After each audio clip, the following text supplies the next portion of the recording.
लोकसभा चुनाव में exit poll में बीजेपी की अगुवाई वाले एनडीए की भारी जीत का अनुमान लगाया गया है। हालांकि एग्जिट पोल एनडीए को मिलने वाले मुस्लिम वोटों में गिरावट का संकेत भी देते हैं।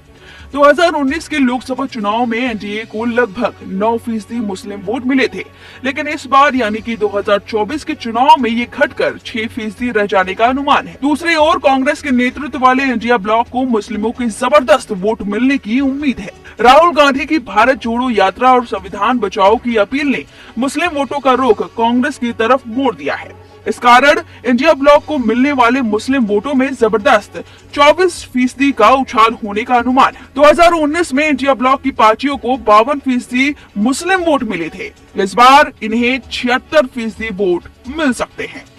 एग्जिट पोल का डेटा बताता है कि इंडिया ब्लॉक की पार्टियों को इस बार उत्तर प्रदेश में मुसलमानों के अतिरिक्त 38% वोट मिलने का अनुमान है। 3 तलाक पर रोक और मुस्लिम महिलाओं को सशक्त बनाने के लिए कई ठोस कदम उठाने के बावजूद यूपी में एनडीए को 6% मुस्लिम वोटों का नुकसान होने का अनुमान है। यूपी की तरह ही बिहार में भी ये ट्रेंड देखने को मिल रहा है।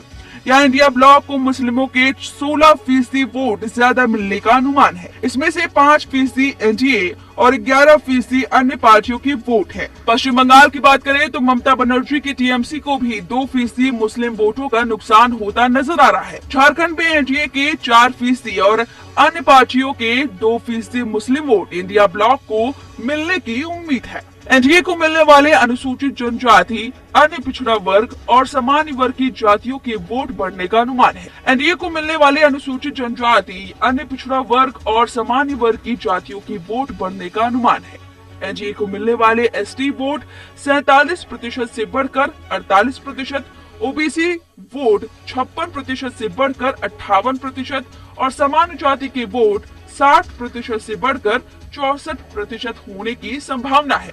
एनडीए को बाकी जातियों से मिलने वाले वोट भी 4% बढ़कर 48% होने की उम्मीद है। बात अगर मुस्लिम उम्मीदवारों की करें तो इस बार मुस्लिम हितैषी पार्टियों ने भी मुसलमानों को वोट देने में कंजूसी दिखाई है। इस बार सभी दलों ने मुसलमानों को वोट देने से कन्नी काट ली, जिन्हें इस समुदाय का वोट मिलता रहा है। ऐसे में यह प्रश्न मुस्लिमों को मथ रहा है कि सिर्फ वोट बैंक भर उन्हें क्यों मान लिया जाता है। दरअसल भाजपा के कमबैक के साथ राजनीति का प्रवाह ऐसा बदला कि मुस्लिम प्रत्याशियों की जीत की गारंटी कम होती गई। ऐसे में मुस्लिम प्रत्याशी उतारने से कई दलों ने परहेज किया है। बात अगर मुस्लिम उम्मीदवारों की करें तो इस बार मुस्लिम हितैषी पार्टियों ने भी मुसलमानों को टिकट देने में कंजूसी दिखाई है। इस बार सभी दलों ने मुसलमानों को टिकट देने से कन्नी काट ली है, जिन्हें इस समुदाय का हमेशा से वोट मिलता रहा है। ऐसे में यह प्रश्न मुस्लिमों को मथ रहा है कि उन्हें सिर्फ वोट बैंक भर क्यों मान लिया जाता है। दरअसल भाजपा के कमबैक के साथ राजनीति का प्रवाह ऐसा बदला कि मुस्लिम प्रत्याशियों की जीत की गारंटी भी कम होती गई। ऐसे में मुस्लिम प्रत्याशी उतारने से कई दलों ने परहेज किया है। आपको हमारा ये वीडियो कैसा लगा हमें कमेंट बॉक्स में जरूर बताएं। देश दुनिया की तमाम और यूपी उत्तराखंड की हर छोटी बड़ी खबरों के लिए न्यूज स्टेट चैनल को सब्सक्राइब करना ना भूलें।